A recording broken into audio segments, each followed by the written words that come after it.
The Dance of Dragons, a true telling by Grandmaster Munkin, being a history of the war of Targaryen succession between the Princess Rhaenyra and Aegon, second of his name, that nearly destroyed the realm. The Dance of the Dragons. A stupid name for a Targaryen civil war where my ancestors danced away my birthright. Before the war, House Targaryen counted 18 dragons.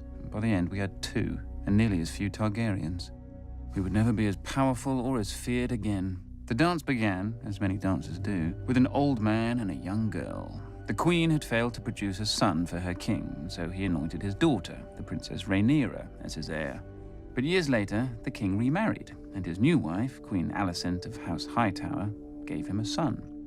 Feeble and foolish, the old king refused to change the succession. He didn't even see how his court had split into 2 rival camps of blacks and greens, after the dresses that the princess and the queen had worn to some tourney. One night, a servant found the old king had died in his sleep, and ran to inform Queen Alicent. Protocol dictated that the bells would be rung and a raven sent to Dragonstone to summon the heir, Princess Rhaenyra, for her coronation. But Alicent had other plans. Once she saw her dead husband's body, she sealed the room and had the servant thrown into the black cells to ensure his silence. At the hour of the owl, the Lord Commander of the Kingsguard, Sir Criston Cole, summoned the small council to inform them of the king's death.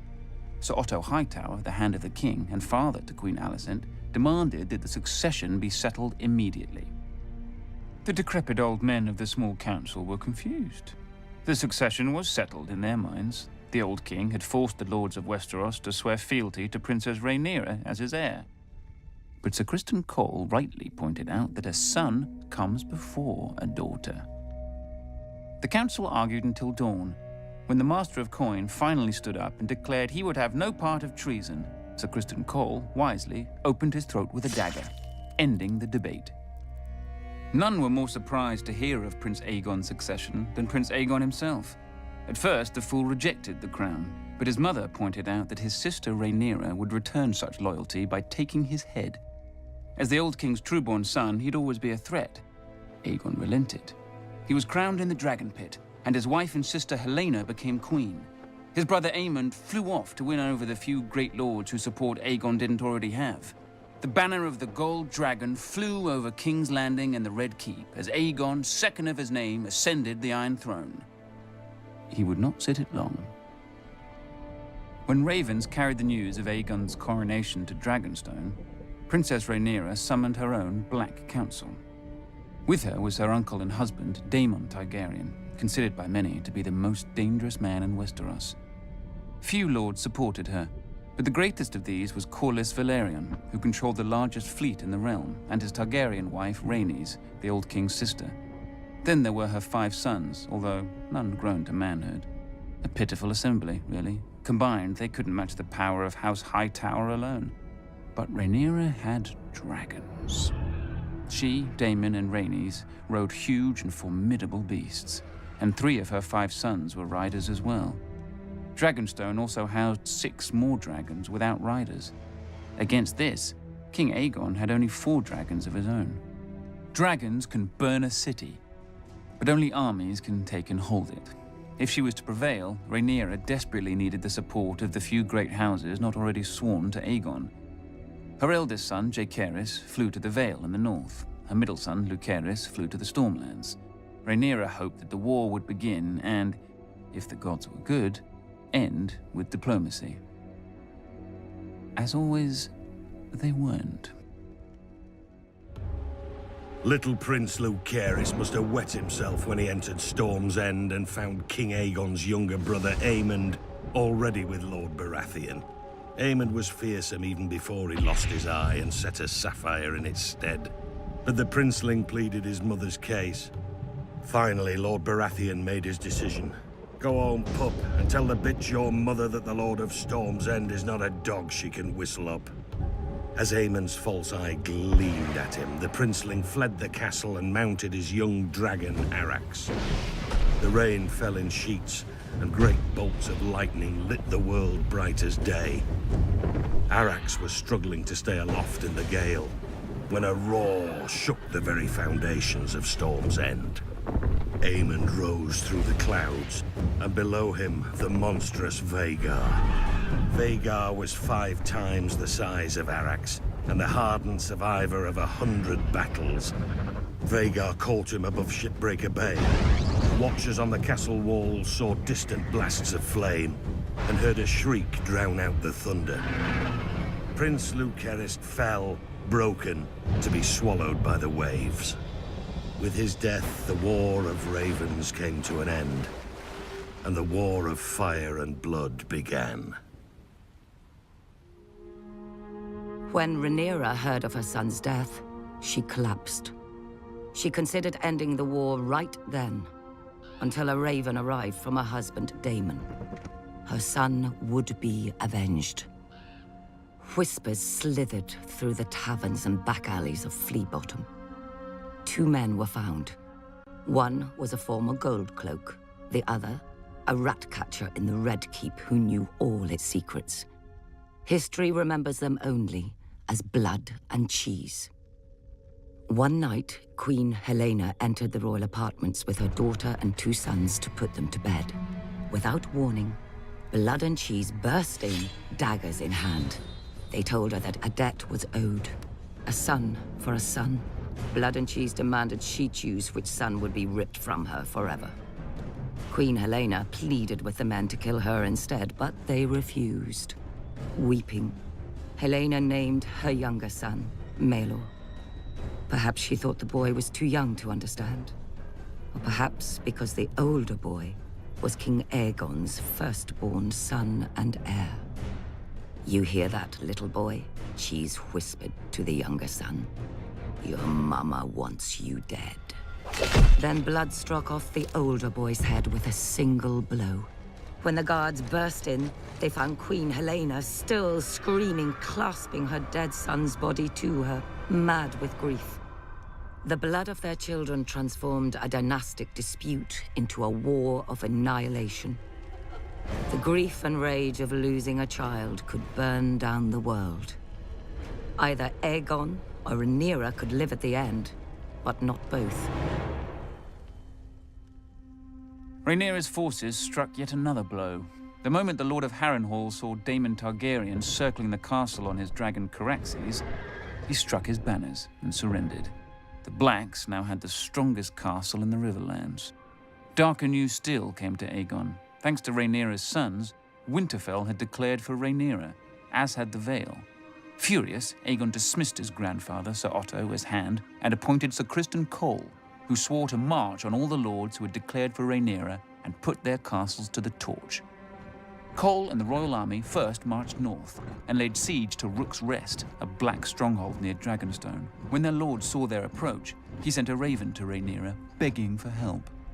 For days he watched his fields and villages burning, with no response from his queen, until one day, a shadow passed over the Green Army.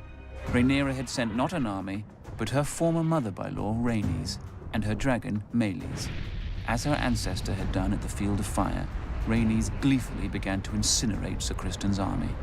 But Aegon had set a trap, and Rhaenys had flown right into it. As Rhaenys and Meleys blanketed Sir Criston's troops in dragon flame, 2 other dragons rose into the sky. Aemond on Vhagar, and King Aegon himself on the gleaming Sunfire. To her credit, Rhaenys didn't flee. Dragon fought dragons, and a second sun blossomed in the sky. When the smoke cleared, only Aemond and Vhagar stood uninjured. Sunfire, the most magnificent dragon in the world, had one of its wings almost completely torn from its body. Trapped beneath Sunfire was the king himself, broken and burned so badly in places that his armor had fused onto his flesh. His body survived, but his mind was given over to milk of the poppy. Meleys had been torn to shreds, and her rider, Rhaenys, was a pile of ash. Panicked by the defeat, Rhaenyra shipped her 2 youngest sons across the narrow sea for their protection, only for her youngest to return days later, clinging to the neck of his wounded and dying dragon. He and his brother had been set upon by an enemy fleet just off Dragonstone. Defying his mother's command, Rhaenyra's eldest son and heir, Jaehaerys, mounted his dragon Vermax and flew to rescue his other brother and punish the enemy fleet. But the foolish boy let Vermax be hooked like a trout and dragged into the sea, where he soaked up even more arrows than seawater. His brother disappeared over the horizon or beneath the waves. No one could say for sure. With the loss of 4 dragons, Rhaenyra's only advantage was fading. Luckily for her, over the centuries, House Targaryen had spilled more than blood on Dragonstone. She promised gold and title to any of the Targaryen bastards who could tame the 6 unclaimed dragons on the island. These bastards were called the Dragon Seeds, though most were called Supper. And perhaps the dragons were eventually sated, or bored, but 4 of them accepted riders and were enlisted in Rhaenyra's cause. After Rook's Rest, Aemond One-Eye took command of the Greens from his crippled and poppy-addled brother. Aemond was the blood of the dragon, and dragons don't cower behind city walls. He marched the king's army north to take back Harrenhal from Rhaenyra's husband, Daemon. But when he and Criston Cole reached the castle, they found the gates open, with Daemon and all his men gone. That night they feasted their victory. Daemon had fled rather than face their wrath. But Daemon was more snake than dragon. As Aemond marched north, he'd flown Caraxes south, slithering past the Green Army over the waters of the God's Eye. One day, King's Landing looked up and saw 2 dragons circling their foul city. Daemon and Rhaenyra had come for her throne, for the city was defenseless. Aemond had taken the king's army from the city, and worse, he'd taken his dragon, Vhagar. Seeing that resistance was hopeless, the small council surrendered the city, the Queen Mother Alicent, and the broken Queen Helena. But not King Aegon. Somehow, despite his wounds and delirium, he had vanished from the city. And so Queen Rhaenyra climbed the steps and seated herself on the Iron Throne. Legend has it that as she left the hall later, blood trickled down her legs and hands, proving the Iron Throne had spurned her. Nonsense. It's a chair made of steel blades. Rhaenyra had wanted it all her life and had sacrificed 2 sons for it. She likely gripped the damn thing too tight. When Aemond realized that his arrogance had cost him the capital, he mounted Vhagar in a black rage and rained fire onto every village and castle he suspected of disloyalty. Abandoned by Aemond, Sir Criston marched the royal army back to King's Landing, intent on recapturing the city himself. Instead, he was trapped and cut to pieces by the Riverlords, who had sworn to support Rhaenyra's claim. When a new army of Green Loyalists marched up from the Reach and laid siege to the city of Tumbleton, Rhaenyra sent 2 of her Dragon Seeds to lay waste to them. Instead, the Dragon Seeds proved their bastard nature and betrayed her. They burned the city, and all the Black forces garrisoned within. Lucky for her, they didn't turn towards King's Landing, but hoard and drank in the ruins with the Greens, who were victorious and somewhat confused. Rhaenyra now mistrusted all the Dragon Seeds, including the girl who rode with her husband Daemon, hunting Aemond in the Riverlands. She ordered the girl's head be sent to her, but there was a complication. As well as her dragon, the girl had taken to riding Daemon. When Daemon received the queen's order, he proclaimed it a queen's words and a whore's work. He sent the girl away at dawn, watching her and her dragon vanish into the morning mists. Then Daemon sent a challenge to his nephew Aemond and flew to Harrenhal, alone, to wait. 14 days later, a shadow blacker than any passing cloud swept over Harrenhal. Vhagar had come at last, and on her back rode one-eyed Prince Aemond. He mocked Daemon for facing him alone. "You have lived too long, uncle." And Daemon replied, "On that much, we agree." Then the old prince climbed stiffly onto the back of his dragon Caraxes, but neglected to fasten the chains that secured rider to saddle. The sun was close to setting when, as one, the 2 dragons leapt into the sky. Daemon took Caraxes up swiftly until they disappeared into a bank of clouds. Vhagar, older and slower, ascended more gradually. Up and up Vhagar soared, searching for Caraxes. Sudden as a thunderbolt, a shrieking Caraxes dove upon Vhagar. Locked together, the dragons tumbled toward the lake. Caraxes' jaws closed about Vhagar's neck, but Vhagar raked open Caraxes' belly, and her teeth ripped off a wing. The lake rushed up with terrible speed. Then Daemon Targaryen, who had never fastened his riding chains, stood in his saddle. He leapt from his dragon to Aemon's, and in his hand was Dark Sister, the Valyrian sword of Aegon's sister queen, Visenya. As Aemon One Eye looked up in terror, Daemon ripped off his nephew's helm and drove the sword down into his one remaining eye so hard the point came out the back of the young prince's throat. Half a heartbeat later, the dragons struck the lake, sending up a gout of water so high that it was said to have been as tall as Harrenhal's great tower. The lake boiled with dragon blood, and then was still. Daemon Targaryen was 49 at his death. Prince Aemond had only turned 20. Vhagar, the greatest of the Targaryen dragons, had counted 181 years. Thus passed the last living creature from the days of Aegon's conquest. Back in King's Landing, Queen Rhaenyra didn't have much time to grieve for her stupid husband. The mad former queen, Helaena, flung herself from a balcony to be impaled upon the iron spikes lining the moat of Maegor's holdfast. That night, the city rose in riot against Rhaenyra, demanding justice for Queen Helaena and her murdered son, among other foolish peasant fantasies. In the midst of this chaos, a one-handed fool called the Shepherd began to rant against dragons. Not just the ones of the enemy, but all dragons everywhere. As he pointed to the dragon pit above on the hill, he shouted, "There the demons dwell, this is their city. If you would make it yours, first you must destroy them." A cry went up from 10,000 throats. "Kill them!" There were 4 dragons housed within the dragon pit that night.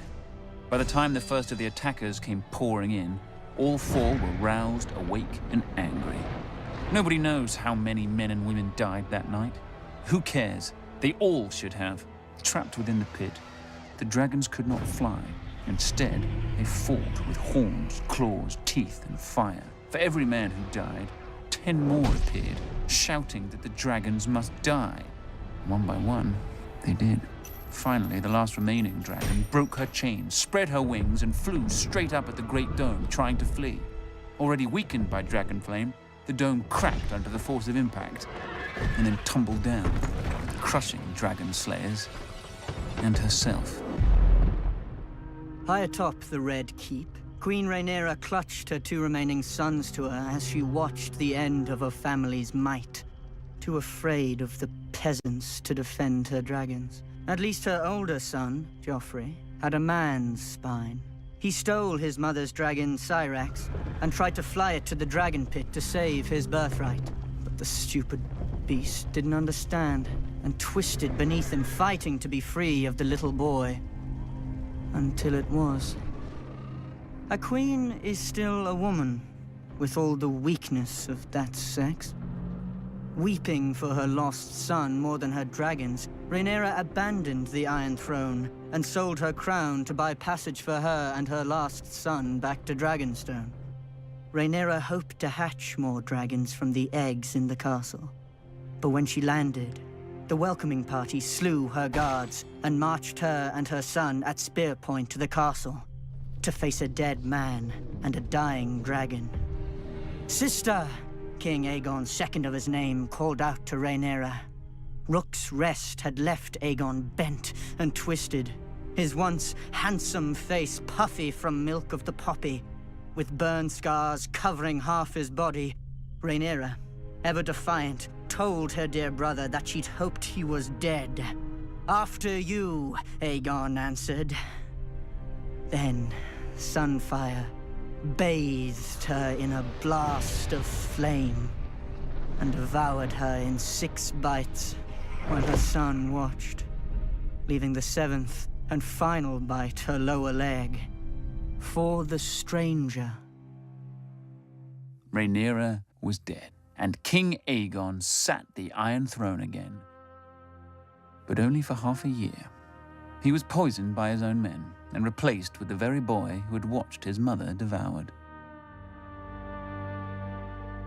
When Rhaenyra's last son wed Aegon's only daughter, the Dance of Dragons officially ended.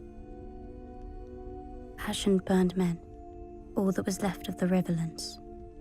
2 scared children spouting oaths they didn't understand, all that was left of the mighty House Targaryen. Ancient skulls and hatchlings that grew no bigger than cats, all that was left of the dragons.